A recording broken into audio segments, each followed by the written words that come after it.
Hi, welcome to my channel. My name's Cherie. How are you today? I hope you're doing okay. I've got some things to do around the house today, but I thought I would do a devotional for you today. It won't take, I don't think, very long. It's called The Old Azalea Bush. And azalea bushes are looky here. Aren't they pretty? Oh man, they just grow and grow, but it takes care for them to look like that. Um, just like we do, right? It takes care for us to be the way we are. So I hope you like the content on my channel. If you do, you can subscribe if you want. Give this video a thumbs up and like it if you do. And anyway, I'm going to get right back onto this devotional. And today we're going to be reading out of Jeremiah. Let me see if I can keep this from being too awful bright. I don't think it'll make it. That one might be a little clearer. I don't know. They all seem to have a little bit of a glare. We'll try that and see. This one is out of the devotional that I've been using lately. It's called Devotions from the Front Porch. And this one is called, like I said, The Old Azalea Bush. And it's a reading out of Jeremiah 29:11. And it says, "For I know the plans I have for you, declares the Lord, plans to prosper you and not to harm you, plans to give you hope and a future." And I'm going to read that one more time. I might have had my thumb on the microphone. Hang on just a second. Let me read it again. I'm sorry. "For I know the plans I have for you, declares the Lord, plans to prosper you and not to harm you, plans to give you a hope and a future." And that's Jeremiah 29:11. And let's see. That is also the reading I was getting out of my Bible here. And this is one that some of my Carol's group uses this. I put stickers on this. This is my frog Bible, is what they call it too. It's the Quest Study Bible, but this is a great study Bible. I've got a different one than this one too, but this is my original, and it kind of holds a special place in my heart. But I decorated her up with stickers, of course, because that's just what I do. But Jeremiah 29:11 in mine says exactly the same thing that I just read. "For I know the plans I have for you, declares the Lord, plans to prosper you and not to harm you, plans to give you hope and a future." So pretty much the same thing. And this is the NIV, by the way. Okay, now let's go on into here and see if I can get you to where you might could read along. I don't know, but anyway, I'll read it to you. The farther I go away, the blurrier it gets for you. Okay. "As new homeowners, my husband and I had great intentions when it came to our landscaping.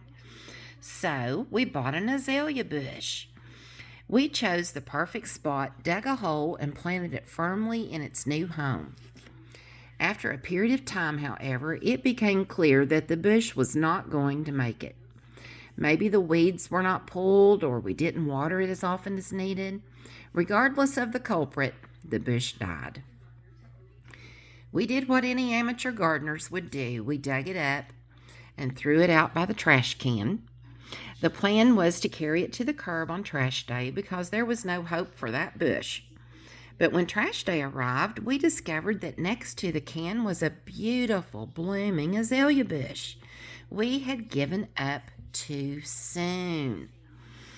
Jeremiah 29 is a letter written to people who had been taken into captivity.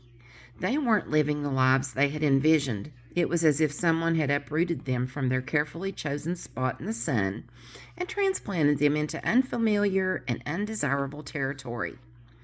Yet, in that wasteland, Jeremiah wrote to them about the Lord's plan for their lives, about a future and a hope. In fact, they were instructed to grow in that foreign land. Life rarely goes according to our plans. Circumstances change, and in an instant we can find ourselves in unfamiliar territory. It's not God's plan, however, that we wither away. Even when we are far from home, God's desire is that we continue to grow. And our prayer is Thank you, Lord, that your plans for me always include hope in a future. Help me to be the person you created me to be, no matter where you choose to place me. And that's true, you know. We have to be watered too, don't we? And we have to care for ourselves and, um, take care of ourselves, read our Bible, fill our spirit, and, spread our future and a hope to others too. And we're a living, example of what God can do in our lives. I know many times I worked at Lowe's. I've told you all that. I worked in retail for many, many years. And we had a distressed plant cart. And any plants that the garden center, just couldn't make live, they were distressed. So we'd put them on that markdown cart. Well, one year I remember in particular, excuse me, they had some crepe myrtle plants. And I bought a few of those plants because I needed some plants out back of my house. And they were really distressed. I mean, there was hardly anything on them. I mean, they were about the end of their rope, but they were just cheap, like $1 or something. And I thought, well, I'm going to save some money because I don't have lots. So I'm going to buy me some crepe myrtle plants. I bought them. I planted them. And do you know, those plants came back and they were beautiful. They're probably still there today. I don't know. I don't live there anymore, but yeah. And I thought, man, I'm just going to start looking at that distressed plant rack because if you take care of stuff, it'll come back usually. And I thought if they didn't, I wasn't out much, it was worth the risk. Plus I got the encouragement that, hey, I can do that. I can bring that plant back to life and it'll be beautiful. And they spread, they were just huge. And I was so impressed that those distressed plants came back to life. And that's just the way we are. Sometimes we get distressed, we get depressed and everything. But don't lose faith that you can make it back. It's not forever. And God's got a plan for you. And don't give up, okay? You just keep plugging along.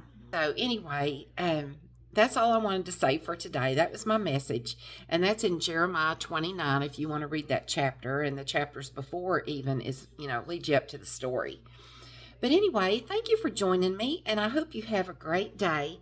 And remember, don't give up. If you think you're a distressed plant, you've got life in you. And it'll be back. Thanks for watching. Bye-bye.